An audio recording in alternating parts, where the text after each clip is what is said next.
Haleluya, mtu wa Mungu popote pale ulipo, Bwana Yesu asifiwe. Ujambo na karibu sana kwenye haya madhabahu ya kambi ya wateule, na ili tuweze na kulipokea neno lake Mwenyezi Mungu siku hii ya leo. Mimi naitwa mchungaji Benson Mwanza, na pasipo na kupoteza wakati, Jumanne ya leo ningependa tulisome neno lake Mwenyezi Mungu katika Mambo wa Nyakati wa Kwanza sura ya 12 mstari wa 32. Mambo ya Nyakati wa Kwanza sura ya 12 mstari wa 32, na Biblia inasema, na wana wa Isakari, watu wenye akili za kujua nyakati, kuyajua ya wapasayo Israeli wayatende. Vichwa vyao walikuwa watu 200, na ndugu zao wote walikuwa chini ya amri yao. Na wana wa Isakari, watu wenye akili za kujua nyakati, kuyajua ya wapasayo Israeli wayatende.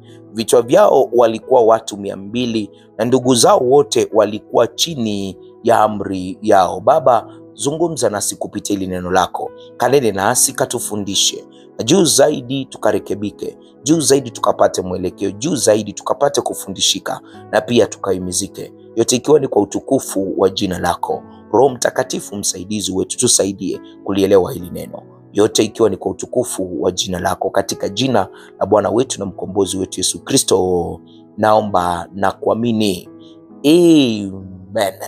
Ili ni neno lake Mwenyezi Mungu, na siku ya leo ningependa kuzungumzia kujua kile cha kufanya.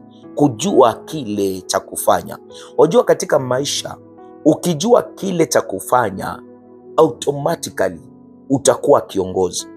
Na ukijua kile cha kufanya kwa wakati fulani, watu watakufuata, watu watakimbia kwako, na pale ndipo utakuwa umetimiza neno lake Mwenyezi Mungu aliposema, wacha tumuumbe mwanadamu kwa sura yetu na kwa mfano wetu, wacha akatawale. Kwa hivyo unatawala wakati unapoelewa la kufanya kwa wakati gani. Na hapa tumesoma, tunaona vizuri zaidi, Biblia inakuwa inatuambia hawa wana wa Isakari. Ninapenda zaidi maana hawa wana wa Isakari walikuwa miongoni mwa jeshi la Daudi, na ndio maana Daudi alikuwa mfalme mkubwa, ndio maana Daudi alishinda vita, kwa maana hawa Isakari kazi yao ilikuwa kuelekeza Israeli nini inafaa kufanya kwa wakati upi. Hawa wana wa Isakari, watu wenye akili za kujua nyakati, kuyajua ya wapasayo Israeli wayatende. Vichwa vyao walikuwa watu 200, na ndugu zao wote walikuwa chini ya amri yao. Hapo tunaweza tukajifunza, tunahitaji kujua cha kufanya, tunahitaji kuelewa nyakati na majira. Na ninapenda zaidi maana Mungu hakutuacha hivyo, alituachia msaidizi na ambaye ni Roho Mtakatifu wa Mungu. Hawa wana wa Isakari, Biblia inasema wenye akili za kujua nyakati. Na sisi katika hichi kizazi, Roho wa Mungu anaishi ndani yetu, na Biblia inatuambia atatufunza na kutuongoza katika kweli yote. Biblia inatuambia kwamba yeye anachunguza akili za Mungu na kutujuza yale na ambayo Mungu anataka. Pia Biblia inatuambia huyu Roho wa Mungu atatuambia hata mambo yajayo. Kumaanisha nini? Tunaweza tukawa kama wana wa Isakari, watu wenye akili za kujua nyakati, kuyajua wapasayo Israeli wayatende. Vichwa vyao walikuwa watu 200, na ndugu zao, Biblia inasema walikuwa chini yao, walisubmit. Maana walihitaji kuongozwa, walihitaji kujua la kufanya, walihitaji kupewa suluhisho. Watu wengi hufuatilia ushawishi na mamlaka kwa njia isiyo sahihi. Na hata saizi tukiangalia, kuna watu wengi wametaka kuwa mamlakani, wametaka kuwa uongozini, lakini wanatumia njia na ambazo hazifai. Huwadanganya na hata kuangamiza wengine ili wapate madaraka. Tunaona jambo hili likitokea ulimwenguni kila siku. Na hata tumeona hivi juzi tu taifa jirani la Tanzania, tumeona ya mambo yakitukia. Maana watu wanataka kuwa uongozini, watu wanataka kuwa mamlakani, lakini wanatumia njia zisizofaa. Mambo yametukia, uovu umetukia, maana watu wanataka kuwa mamlakani. Lakini Mungu ametupa mifano ya wazi kabisa ya jinsi mamlaka ya kweli na ushawishi wa kweli unavyopatikana. Ule mstari tumeusoma, kuna kitu nafaa kushika. Hawa wana wa Iskari walikuwa wenye akili, walijua nyakati na walijua cha kufanya.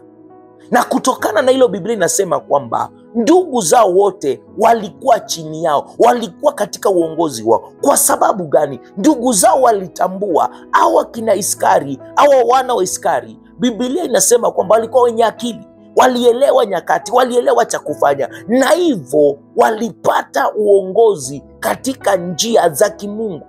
Hawakumanipulate watu, maana watu waliona wana deserve. Maana ukiwa kiongozi lazima uongoze watu vyema, lazima upe watu suluhisho. Na ndio maana hata mfalme Suleimani anapoomba Mungu anamwambia, nipe hekima ya kuwaongoza watu wako. Hekima itakupa uongozi, hekima itakupa jinsi ya kuongoza watu wa Mungu, na hekima itakufanya uishi mamlakani pasipo na kutumia njia za mkato na njia mbovu.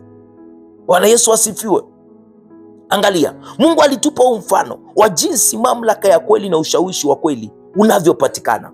Moja ya mifano hiyo iko katika andiko letu kuu. Biblia inawaelezea wana wa Iskari kama watu waliokuwa na ufahamu wa nyakati na waliokuwa wanaelewa kile ambacho Israeli ilipaswa kukifanya au kukitenda. Kwa sababu ya hekima hii, ndugu zao wote walikuwa chini ya amri yao. Huo ni uongozi, huo ni kuwa na mamlaka.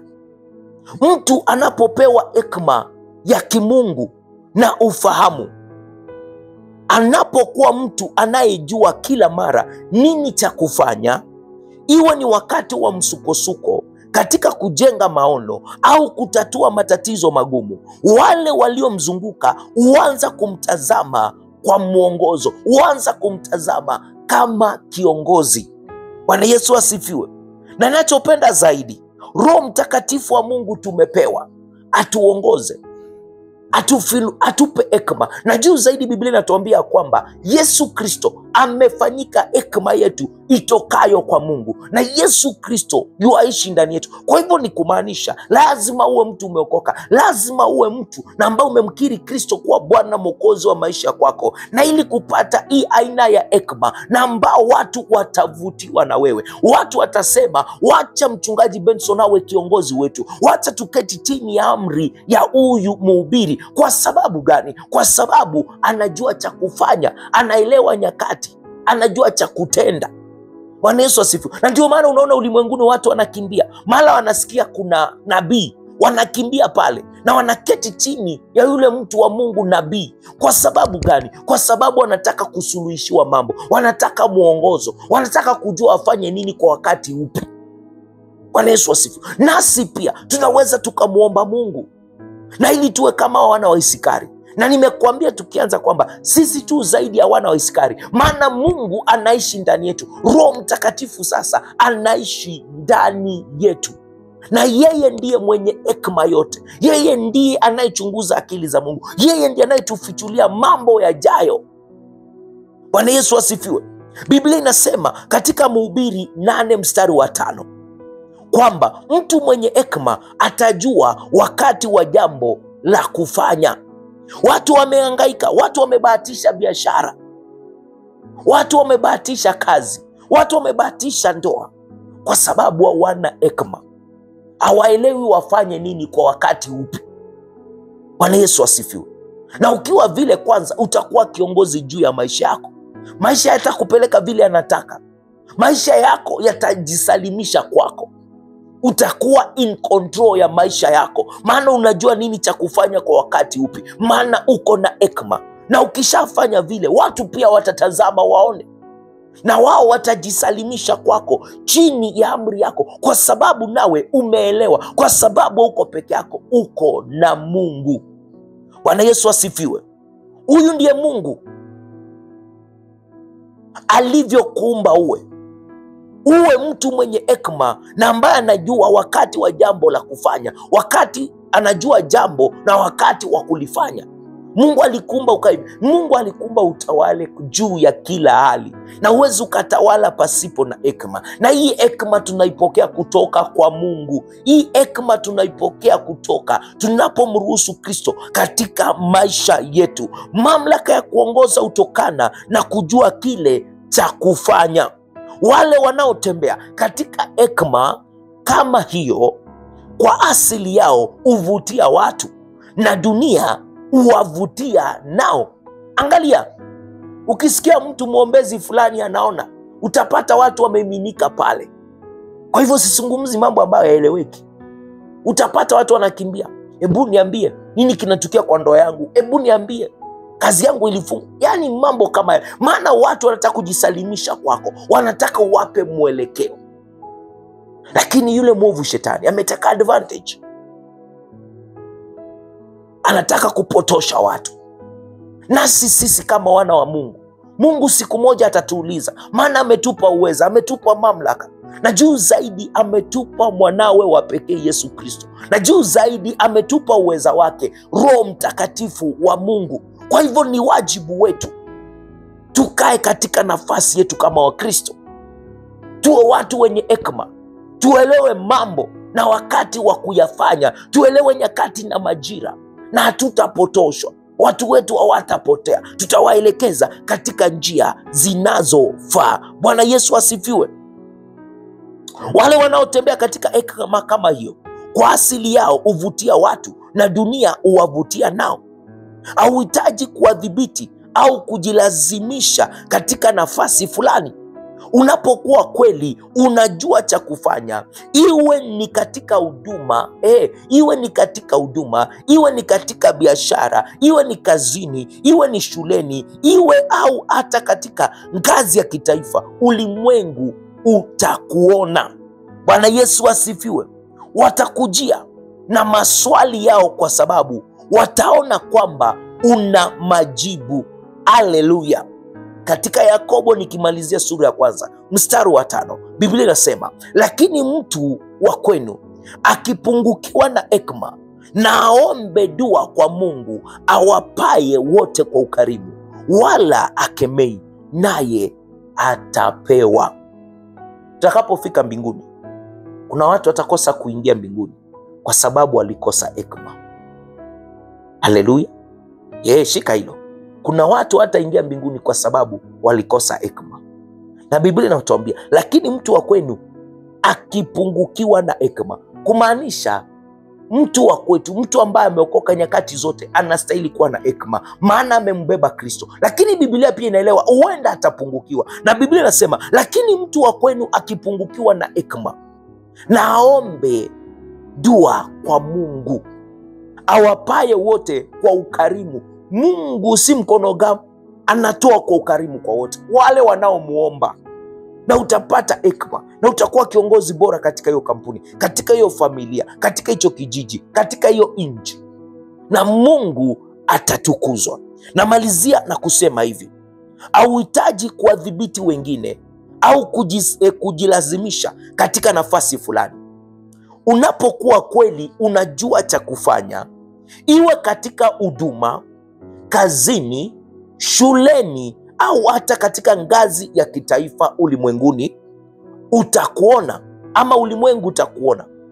Watakujia na maswali yao kwa sababu wataona kwamba una majibu. Baba, ni asante kwa neno lako. Ni asante kwa kutufundisha siku ya leo Mungu wetu. Ni asante kwa kunena nasi Baba. Ni asante Baba kwa kutukumbusha mara nyingine tunahitaji hekima yako, na tukiwa na hekima yako Mungu wetu, watu watakuja, tutakuwa viongozi, tutatawala katika kila nafasi, katika kila hali. Mfalme mkuu na mtakatifu, wewe uketie juu zaidi, jitukuze na ujitwalie sifa milele yote. Mungu wetu, tunakuomba siku ya leo ukatupe hekima. Mahala tumepungukiwa, ukatupe hekima. Mungu wetu, asubuhi ya leo, usiku wa leo, mchana wa leo, Baba, katujaze na hekima. Tumepungukiwa, katupe hekima, na ili tukawe viongozi wanaofaa, Mungu wetu, kwa utukufu wa jina lako. Labda uko pale unanitazama fajiri ya leo, usiku wa leo, mchana wa leo, na hujaokoka, ungependa kuokoka. Elewa hii hekima ni ya walio na Kristo. Hizi akili za kujua nyakati, za kujua majira, nini la kufanya kwa wakati upi, hii yote inatoka kwa Mungu na iko na wale walio wa Mungu.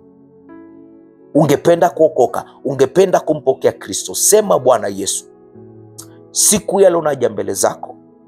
Nimetambua ya kwamba mimi ni mwenye dhambi, na siku ya leo Yesu Kristo, ninaamini ndani ya moyo wangu na kukiri na kinywa changu kwamba wewe Yesu Kristo ni Bwana na Mwokozi wa maisha yangu, na kwamba Mungu alikufufua kutoka kwa wafu na ili unipe wokovu. Wokovu siku ya leo ninaupokea. Futa jina langu kwenye kitabu cha mauti na uliandike jina langu kwenye kitabu cha uzima wa milele na milele. Yesu Kristo, ninakupokea. Nipokee, nijaze na Roho yako Mtakatifu, aniongoze kwenye safari nimeanza siku ya leo. Anipe hekima na ambao itaniwezesha kuelewa mambo, kuelewa lipi la kutenda kwa wakati upi. Yote ni hekima yako, maana nimekupokea. Nipe hekima, nisaidie. Katika jina la Bwana wetu na mkombozi wetu Yesu Kristo, naokoka na kuamini. Asante Baba kwa wana ambao wameokoka. Baba, kawape hekima.